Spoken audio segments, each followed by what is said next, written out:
As you'll notice, the background is out of focus. And there's a reason for that. Because Joe, our cameraman, zoomed in really pretty tight, used a neutral density filter, and then just focused in on me, making sure the background's way in the distance. This is nice because it brings your subject out. It makes your subject solely to the center of attention and adds a nice muted background. This soft background is the same setup as the rack focus, except you're not moving the focus ring. So I want you to try this at your next job. Make a little note card that says try soft focus interview. So if you're getting an interview of someone or you're getting a shot of somebody, have them stand someplace, make sure the background's way in the distance. If you can use a neutral density filter, focus in on your subject and you'll get that nice, pleasing, soft background.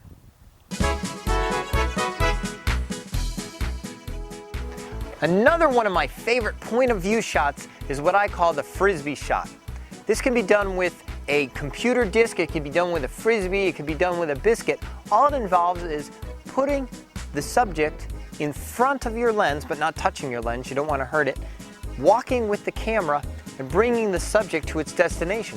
Again, you could do this with a frisbee, you can do this with a software disc, you can do this with a piece of food. It's really dramatic and it adds a little bit of humor to your video shot. This is a shot that's not done much at all by your average videographer, but when you do add it to your arsenal of tricks, it will greatly increase the different types of shots you're doing.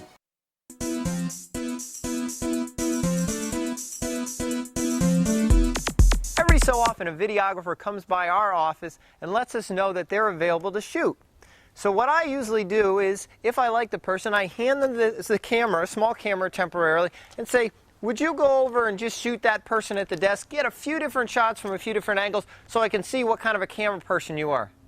This usually takes them off guard, but they do it anyway. And what I look for when they play back is different things. The amateur videographer, or the person with not a lot of experience, will do a couple pans, a couple different angles, medium shots. The person who's really good, and I've yet to see come in my office, will do the following. They'll shoot the person from a wide shot. They'll also get a shot from beyond the computer, giving some depth of field to the person at the computer. They'll get a shot over the shoulder into the computer screen, and if they're even more creative, they'll rack focus between the computer screen and the reflection of that person. They'll also maybe get an overhead shot. They'll get a very low angle shot, and they'll put the camera on the desk, getting the papers in the foreground to get that low angle shot right from the desk. They also might walk out the door, get a shot through the window, or back up and get a shot using the door frame as framing a depth of field for the person working at the computer. Now, if I see this, I know I have a very good camera person, and this is a technique that you can use to check out camera people that come in your door. It's very simple. All these techniques that I just described are things that broadcast people use every day. The top camera people in the country use them, and there's no reason that you can't use them. There's no license that you have to use them. There's no tests you have to take to use these. These are available every day. You see them on television. All they require is you to carry a shot list with you and for you to practice these things. So if somebody hands you a camera someday and says, videotape that person at that computer desk, you can do all those different kind of angles, and they can say, wow, that person knows their stuff.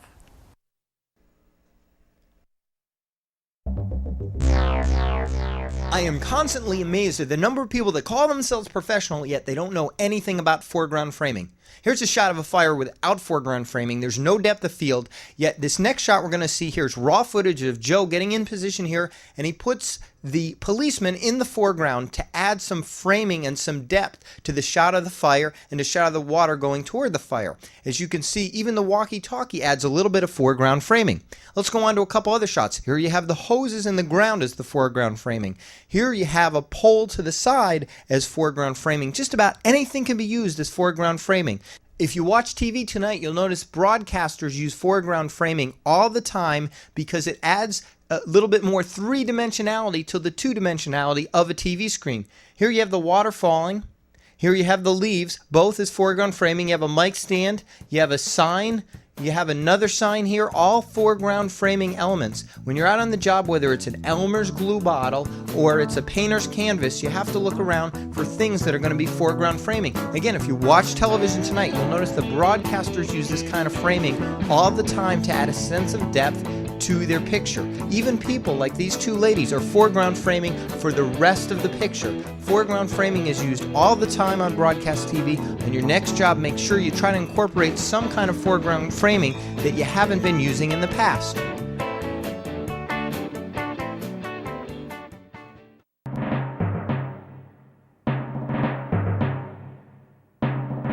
I love going to movies because you can learn so much about camera technique. Movies have some of the best cinematographers in the country working for them, and they do some shots that sometimes I never think of, and yet when I see, I either try to write it down or I try to memorize it. A couple of years ago, my wife and I were watching a movie called Junior with Danny DeVito and Arnold Schwarzenegger, and we saw a great shot where the subject comes right toward the screen, disappears into the black of the person, and then out the other side of the person as they walk on by. It was a fabulous shot, and since I watched that shot at the movies, I've been able to apply it to a few different jobs I do.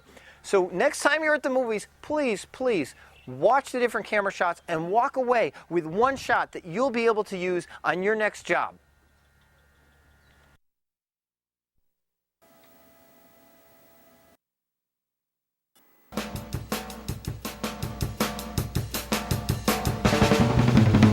One great way to get the techniques you've learned on this video ingrained in you is to teach them to other people by holding a class. This is me about 8 years ago when I used to teach an adult education series called Camcorder Class. I not only refreshed my own skills, I got paid to do it. Here I get a volunteer from the class to demonstrate how to videotape young children. Pretend Helga is the 2-year-old for this part, and I am the mother or the father with the camera. Now, where do 2-year-olds sit or stand? On the floor, right? Have a seat right there. Trust me. Have a seat. She's like, oh my God, why did I take this course?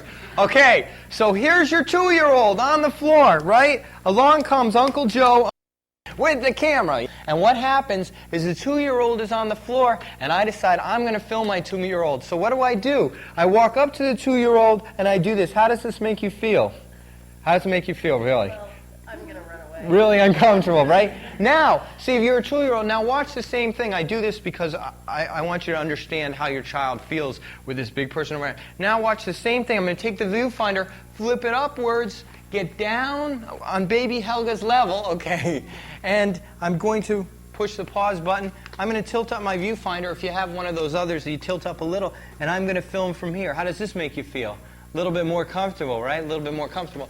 And for young kids, it's very important not to film like this because you're going to get the top of their head. And for me, that's a bald spot, okay? So for a young child, it's just very intimidating, and you don't get really their facial expressions and everything. Whereas if you're down here where the child is and you have to squint your eye down here, or you can tilt up your viewfinder if you have one of those, you're going to get some of the best pictures, and the kid's going to crawl over and want to drool on the lens, okay? But you just pull it right back at the time. You can even watch the child and look in your viewfinder. That is like the big secret.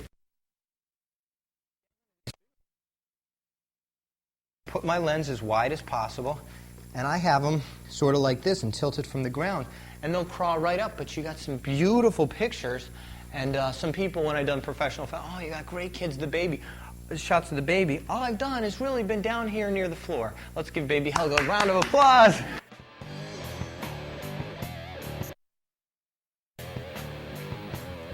The twister simply involves a short shot where your camcorder starts at an angle slightly zoomed in and twists as you pull back.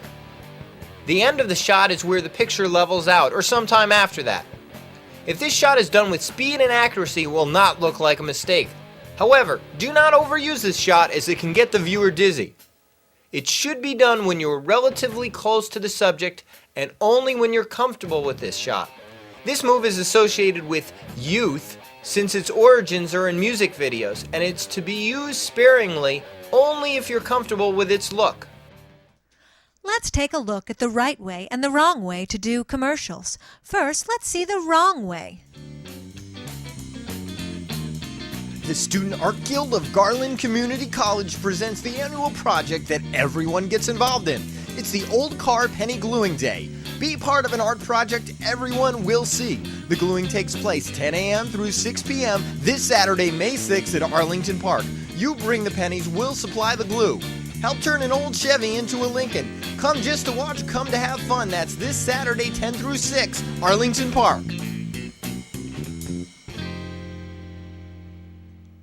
Now let's look at the same commercial, this time using some advanced techniques that we've learned about in this video.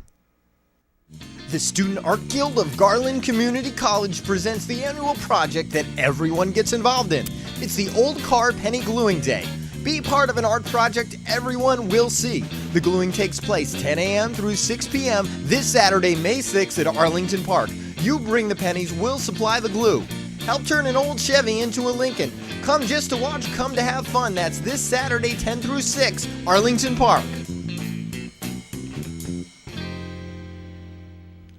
Please take this time to watch the commercial again and review what types of shots were used.